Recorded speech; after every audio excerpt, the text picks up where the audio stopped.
ආයිබෝවන් ළමයි මම මේ වීඩියෝ එකෙන් කරන්නේ භාග පාඩමේ තුල්‍ය භාග ආශ්‍රිතව පුංචි කොටසක්.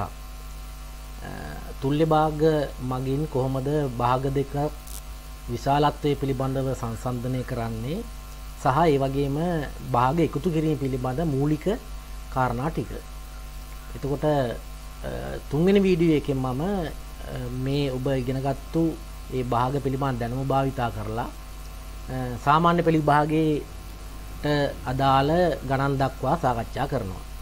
මේ පළවෙනි සහ දෙවෙනි වීඩියෝ දෙක හොඳින් අධ්‍යයනය කරන්න. ඒ අවබෝධය ඇත්තටම මේ නැතුව විභාගයේ සාමාන්‍ය පෙළ විභාගයේ ගණන් හදාගන්න හරි අමාරුයි.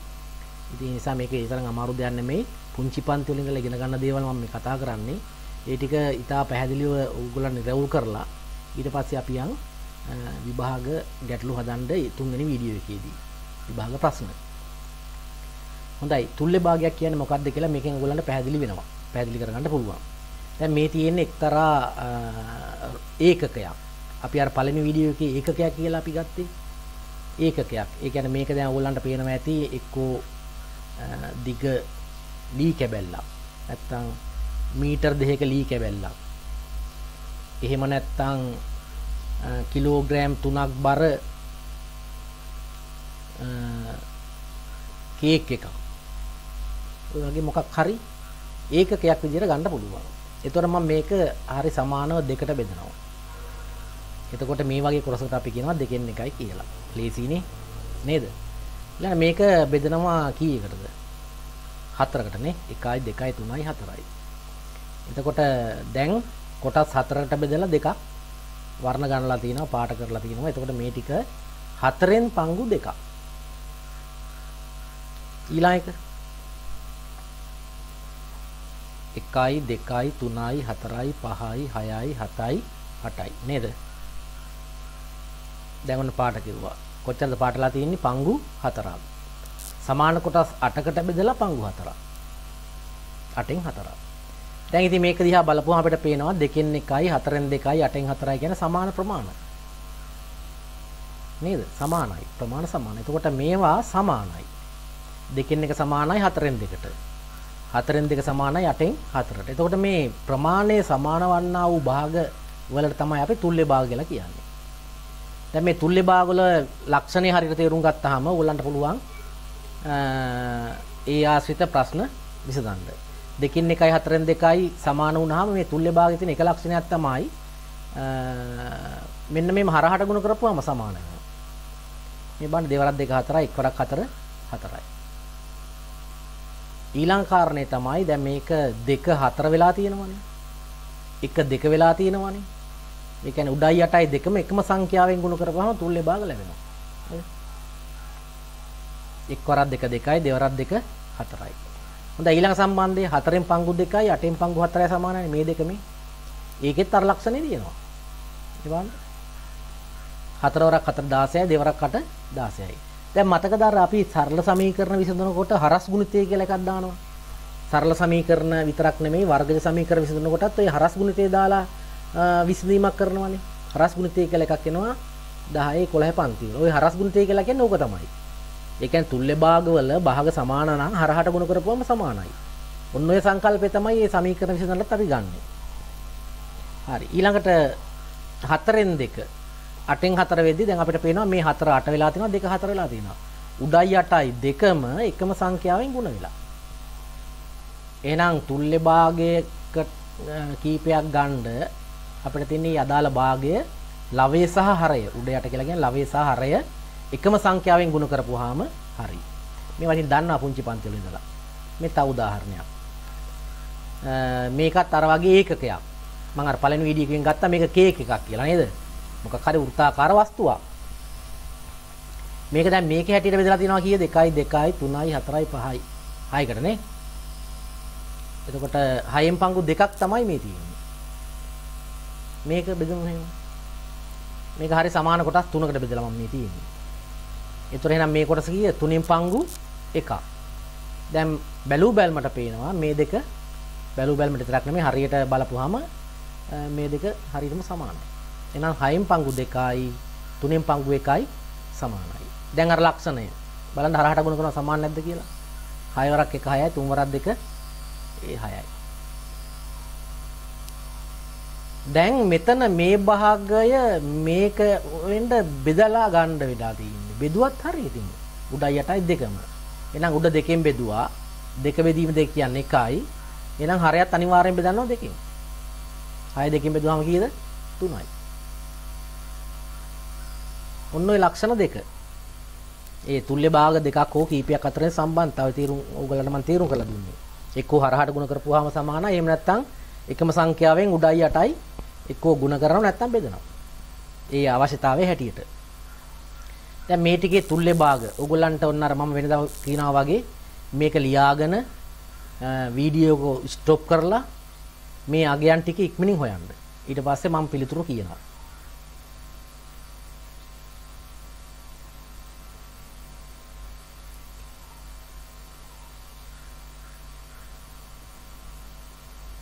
ලියාන ඉවරලා වීඩියෝ එක ස්ටොප් කරන්න.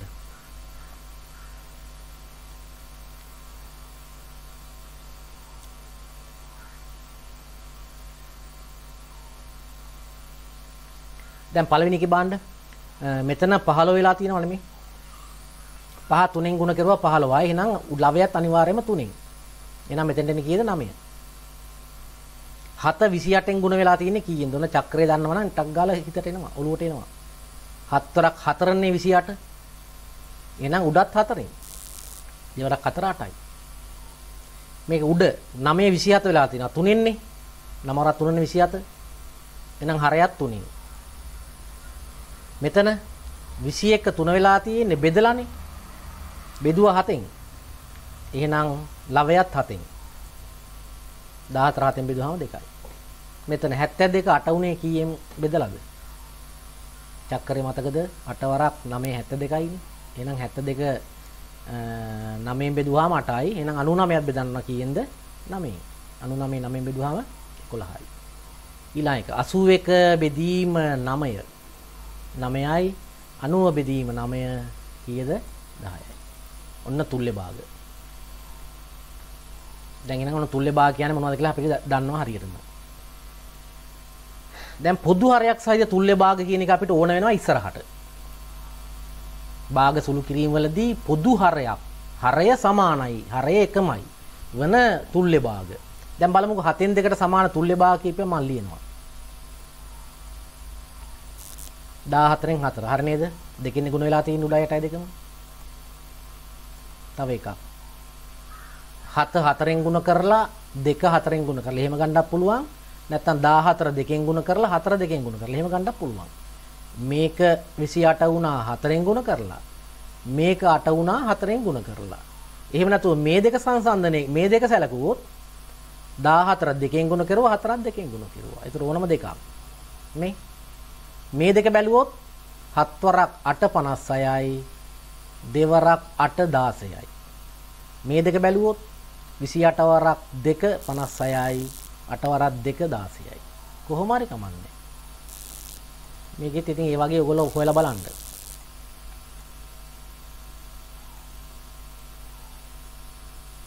දැන් බලන්න මේකේ හරයන් මෙහෙම තියෙනවා. මේ 4න් 3 හරයන් මෙහෙම තියෙනවා.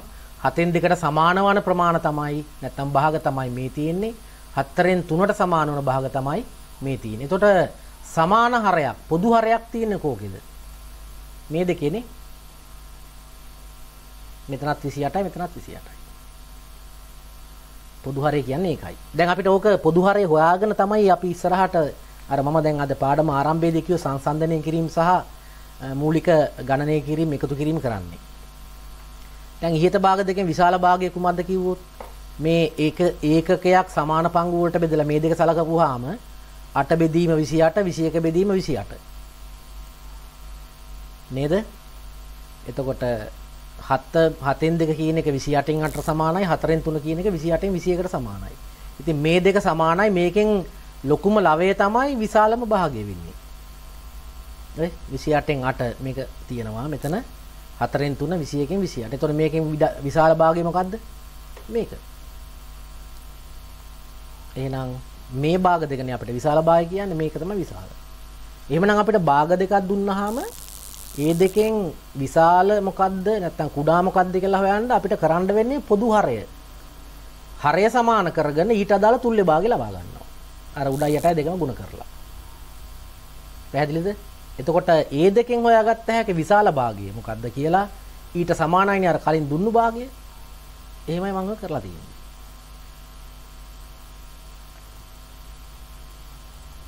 තව එකක් ගමු මේ වගේ.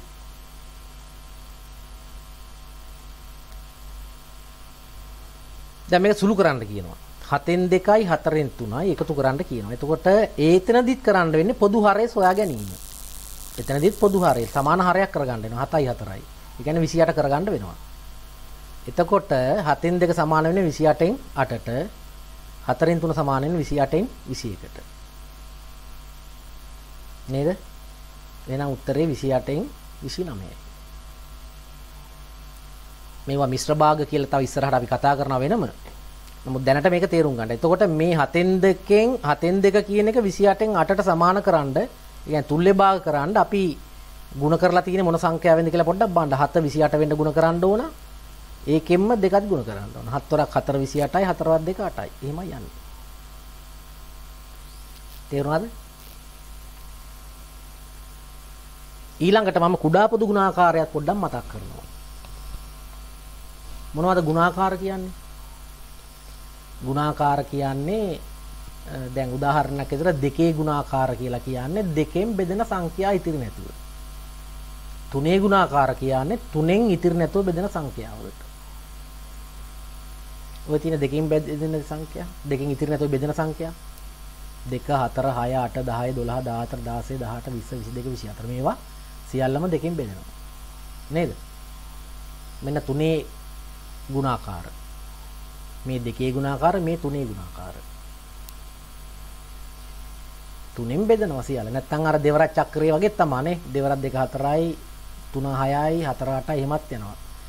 තුන් වරක් 1 3යි, තුන් වරක් 2 6යි, තුන් වරක් 3 9යි. චක්‍රේම තමයි මේ ඉතින් නේද? නමුත් අපි ගුණාකාර කියලා කිව්වහම අපි කියන්නේ මේ තුනෙන් ඉතිරි නැතුව බෙදෙන සංඛ්‍යා, දෙකෙන් ඉතිරි නැතුව බෙදෙන සංඛ්‍යා, පහෙන් ඉතිරි නැතුව බෙදෙන සංඛ්‍යා. දැන් බලමු මේ දෙකට පොදු ඒවා.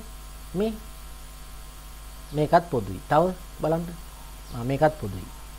තව මේකත් පොදුයි. තව මේකත් පොදුයි. හරි නේද තමයි? දැන් මේකෙන් කුඩාම එක මොකද්ද? මේකෙන් කුඩාම එක තමයි 6. අන්න ඒකට අපි කියනවා 2යි 3යි කුඩා පොදු ගුණාකාරය කියලා. ඒකට අපි කියනවා 2යි 3යි කුඩා පොදු ගුණාකාරය කියලා. එහෙනම් 2යි 3යි කුඩා පොදු ගුණාකාරය 6යි. දැන් මේ මූලික සංඛ්‍යාවල කුඩා පොදු ගුණාකාරය හොයන්න ඕගොල්ලෝ පොඩ්ඩක් දැනගන්න ඕන. දැන් අපිට නිකන් නිකමට කියන්න පුළුවන් 2යි 3යි කුඩා පොදු ගුණාකාරය දෙවරක් තුනෙන් උන්නා ලැබෙනවා. දෙවරක් 3 6යිනේ. හැබැයි ඒක හැමතැනම ගැලපෙන්නේ නැහැ. 2යි 3යි ගුණ කරපුවාම 6යි. ඒකෙන් ලැබෙනවා. එතකොට බැලලා 2යි 5යි කුඩා පොදු ගුණාකාරය දෙවරක් 5 10යි කියලාත් ගන්න පුළුවන්. සමහර තැන් වලට ඒක හරියන්නේ නැහැ. මම ඒක පෙන්නන්නම් ඒක. ඒ කියන්නේ තව ඊළඟට 7යි 3යි කුඩා පොදු ගුණාකාරය 7 වරක් 3 21යි. 6යි 5යි කුඩා පොදු ගුණාකාරය 6 වරක් 5 30යි. දැන් අපිට කියනවා පහත භාග දෙකෙන් විශාල භාගය මොකක්ද කියලා. එතකොට අපි කරන්නේ අන්න අර සිද්ධිය. මොකද පොදු හරයක් හොයා ගන්නවා.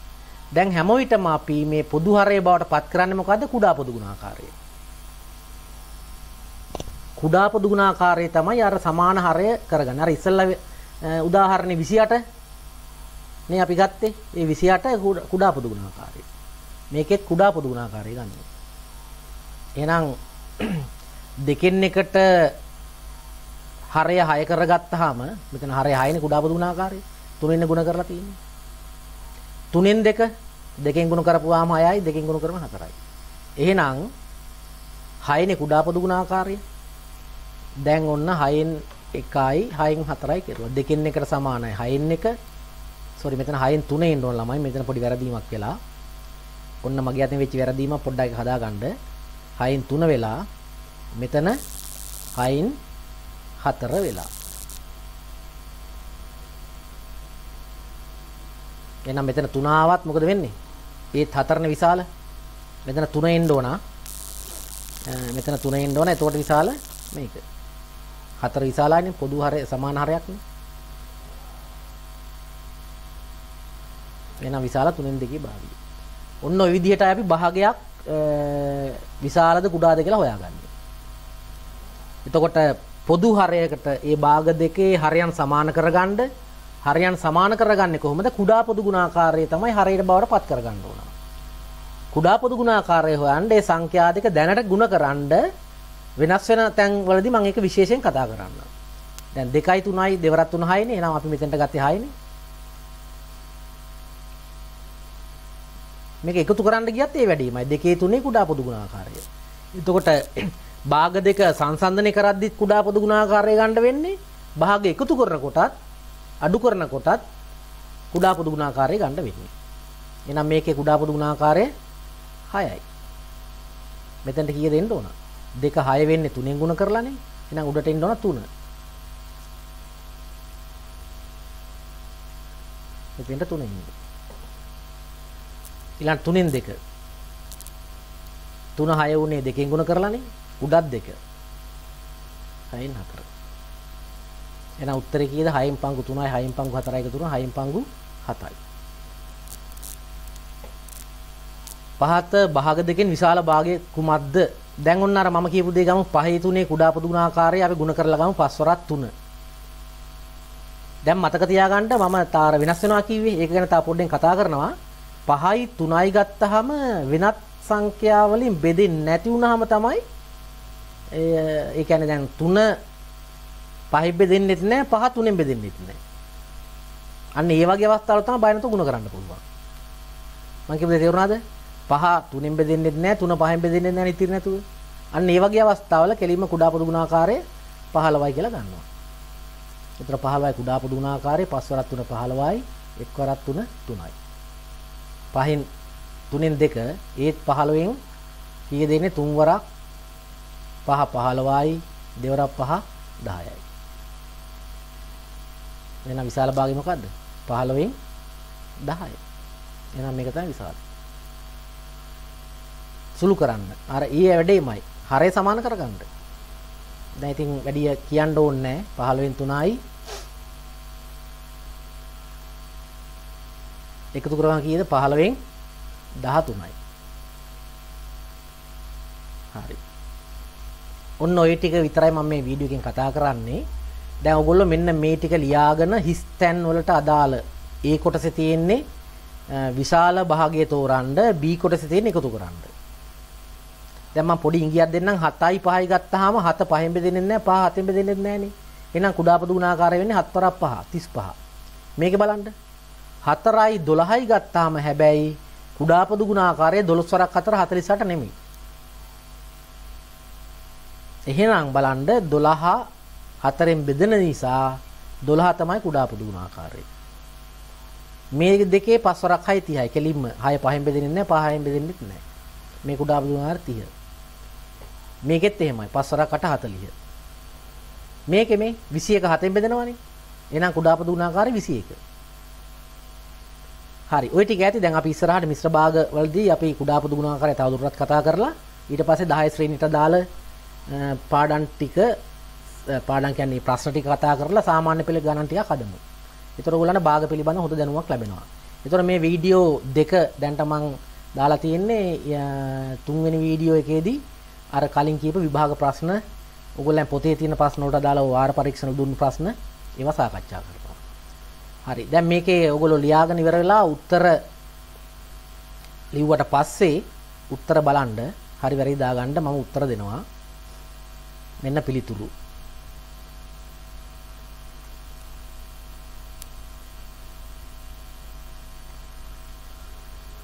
ඔන්න පිළිතුරු. හරි. හරි එහෙනම් ආයිබෝවන් මේ වීඩියෝ එක මෙතනින් අවසන් කරනවා. මම හැකේ ඉක්මනින් 10 ශ්‍රේණියට දාලා ඉතිරි පාඩම් ටිකත් ඉක්මනින් ඔයගොල්ලන්ට දෙනවා. ඒවා පරිශීලනය කරන්න ඔයගොල්ලන්ට හොඳ දැනුමක් ලබා ගන්න පුළුවන්. එහෙනම් ආයිබෝවන්